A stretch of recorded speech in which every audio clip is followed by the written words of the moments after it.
బాగుందండి, ట్రైలర్ బాగుంది, ప్రామిసింగ్గా ఉంది. Thank you. మీ కష్టం కనిపిస్తుంది. ఓకే, బట్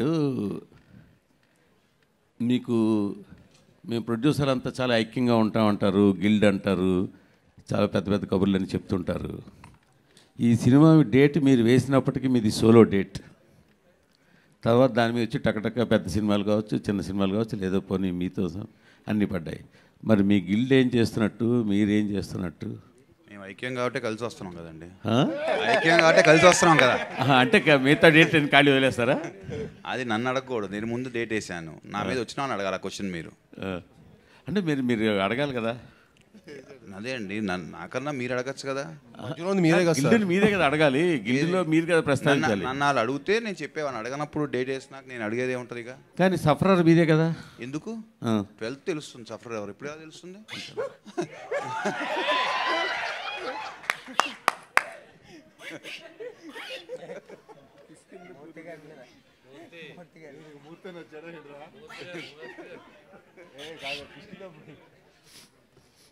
కానీ ఇది సరే, మీరు జోక్గా తీసుకున్నా, లైట్గా తీసుకున్నా, బట్ ఈ ట్రెండ్ అయితే కరెక్ట్ కాదు కదా. డెఫినెట్గా కరెక్ట్ కాదు సార్. డెఫినెట్గా అందరూ ప్లాన్ చేసుకుంటే అది అందరికీ మంచిదే. ఎండ్ ఆఫ్ ద డే ప్రతి సినిమా ఆడాలి, ఆ గ్యాప్ ఉండటం అనేది it's a good trend only. మనం అందరం ఒక్కొక్క సినిమా వన్ వీక్ అలా వేసుకుంటేనే మంచిది. బట్ సర్కమ్స్టాన్సెస్ మరి వల్ల అలా చేయాల్సి వచ్చింది వాళ్ళకి. మరి సాహో గారు అదే ఆ డేట్ గురించేనండి. బేసిక్గా మీరు అన్నట్టు 12th ముందు మీరు వేశారు, బట్ ఒక 1 day ముందు 2 days ముందు 13th అనే ఒక పోస్టర్ కనిపించింది మీ ప్రొడక్షన్ హౌస్ నుంచి. సో 1 day 13th అనేసి మళ్ళీ 12th అనే పూజ చేస్తున్నారు. సో ఆ 1 day డేట్ కన్ఫ్యూజన్ ఏంటి సార్? అదేం లేదండి, మా వాళ్ళు ఊరికే కూర్చుని జస్ట్ డిస్కస్ చేస్తూ ఉన్నాము. అది బై మిస్టేక్ వాళ్ళు వేసారనమాట, మేము కన్ఫర్మ్ చేయలేదు. మా డిజిటల్ టీం వాళ్ళు ఏదో సౌండ్ చేయండిరా అంటే ఏదో సౌండ్ వస్తుందో చేసినట్టున్నారు అంతే సార్. అండ్ కిష్కిందపూడి ట్రైలర్ బాగుంది, లుక్స్ గుడ్ అండి, ఆల్ ది బెస్ట్. అండ్ మన శంకర్ వరప్రసాద్ గారు షూటింగ్ అప్డేట్ ఏంటి సార్, ఎంతవరకు వచ్చింది? వెంకటేష్ గారు ఎప్పుడు జాయిన్ అవ్వబోతున్నారు ఆ సినిమాలో? వెంకటేష్ గారు అక్టోబర్ నుంచి జాయిన్ అవుతారండి. Shooting update sir? షూటింగ్ ఇప్పుడు 5th నుంచి స్టార్ట్ అవుతుంది ఈ మంత్. ఆల్ ది బెస్ట్ అండి. కౌశిక్ గారు ఆల్ ది బెస్ట్ అండి, ట్రైలర్ బాగుంది. Thank you. And me first సినిమాకి వచ్చేసరికి చావు కబుర్ చల్లగా ఒక డిఫరెంట్ అటెంప్ట్తో డెబ్యూ ఇచ్చారు.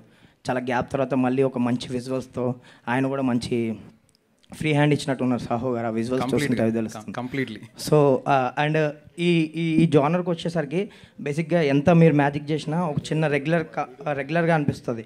అంటే దెయ్యాలు, బంగ్లా అనేది. ఇది కాకుండా ఇంకేం చెప్పబోతున్నారు, ఎలా ఎంటర్టైన్ చేయబోతున్నారు? అంటే ట్రైలర్ చూస్తే కొంచెం డిఫరెంట్గానే ఉంది. అదే అడగబోతున్నాం, మీకు ట్రైలర్ రెగ్యులర్గా అనిపించిందా? లేదు, బట్ ఆ పాయింట్ కొంచెం రెగ్యులారిటీ కదా. సో అది కాకుండా ఇంకేం చెప్పబోతున్నారు ఆడియన్స్కి? డెఫినెట్లీ సినిమాలో చాలా ఉంటుంది మ్యాటర్. అంటే ట్రైలర్లో ఇచ్చిన ఇన్ఫర్మేషన్ చాలా తక్కువ. అంటే ఇప్పుడు ట్రైలర్లో మీకు యాక్చువల్ చూపించింది ఫస్ట్ 15 minutes అండి, కథ ఫస్ట్ 15 minutes. ఎందుకంటే మనం కథను రివీల్ చేయలేం, అందుకే మేము ట్రైలర్ కూడా మీకు ఎక్కువ చూపిలేపాం అనమాట. సో బట్ ఈ సినిమా మీకు ఒక ఎక్స్ట్రాడనరీ కాంటెంట్ డ్రివెన్ అండి. మీకు కథ ఫస్ట్ నుంచి స్టార్ట్ అయిపోతుంది, ఎక్స్ట్రాడనరీ కంటెంట్ ఉంటుంది. మీకు 2 hours ఏం జరుగుతుంది నెక్స్ట్ అని ఒక ట్విస్టులతోటి చాలా కథాబలంతో ఉంటుంది. ఐ మీన్ డెఫినెట్లీ మీరు ట్రైలర్లో చూసింది ఓన్లీ సెటప్ అంతే. సో మీకు ఏ హారర్ అయినా డెఫినెట్లీ ఒక సెంట్రల్ ఎలిమెంట్ ఉంటుంది, ఆ ఎలిమెంట్ చుట్టూ తిరుగుతుంది అనేది డెఫినెట్లీ అది అన్నిట్లో ఉంటుంది. కానీ అది కాకుండా ఇంకా చాలా ఉంటుంది సినిమాలో. సో మీకు ఫస్ట్ 15 minutesలో వన్స్ మీరు స్టోరీ లోపలికి ఎంటర్ అయిన తర్వాత నుంచి every scene will be unfolding until the climax. So climax వచ్చేదాకా ప్రతిసారి ఏదో ఒకటి కొత్తగా తెలుస్తూనే ఉంటుంది. సో ఆ క్యూరియాసిటీ 100% ఉంటుంది. And that is what we took care of యాక్చువల్గా. రైటింగ్లో ఆ ఫ్రెష్నెస్ ఉండాలి, ప్రతి సీన్ కొత్తగా ఉండాలని అనుకునే మేము దానికోసమే ట్రై చేసాం. అండ్ అది 100% అచీవ్ అయ్యామని మేము చాలా స్ట్రాంగ్గా నమ్ముతున్నాం. అనుపమ గారు చెప్పండి. ఏంటి మీరు చాలా అన్ఇంట్రెస్టెడ్గా కనిపిస్తున్నారు? నాకు ఒంట్లో బాగాలేదండి. అప్పుడు ఎంత ఇంట్రెస్ట్ వస్తుంది? జ్వరం. అవునా?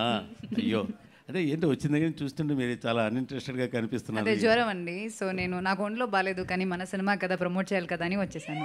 Very good, very good, very good. Saaho గారు సార్ ఇప్పుడు చిరంజీవి గారితో ఒక పెద్ద సినిమా చేస్తున్నారు, 200-250 కోట్ల పైనే ఉంటుందేమో. పైగా మరో పక్కేమో ఒక మీడియం రేంజ్ సినిమాలు కూడా మీరే ప్రొడ్యూస్ చేస్తున్నారు మీ ప్రొడక్షన్ హౌస్ నుంచి. అంటే ఏది ఎక్కువ కంఫర్ట్ ఉంది, ఏది ఎక్కువ టెన్షన్తో ఉంది అంటారు? లేదండి, ప్రతి సినిమాకి 2 ఉంటాయి. కంఫర్ట్ ఉంటుంది, టెన్షన్ ఉంటుంది. Depending on movie to movie. అట్లాగా మనం ఈ ఫీల్డ్ మనం నచ్చే వచ్చాం కాబట్టి everything we have to take it in a positive way only కదా. టెన్షన్ ఉన్నా చేయాలి, కంఫర్ట్ ఉన్నా చేయాలి. అంటే చాలామంది ప్రొడ్యూసర్లు ఈ మధ్యకాలంలో ఎక్కువగా మాట్లాడే మాట పెద్ద సినిమాలు చేసుకోవడమే కంఫర్ట్, చిన్న సినిమాలు మీడియం సినిమాల మీద రిస్క్ ఎక్కువ ఉంటుంది అంటున్నారు. ఏంటి మీ ఉద్దేశం ఏంటి, ఎలా నడుస్తుంది ఇండస్ట్రీ ట్రెండ్?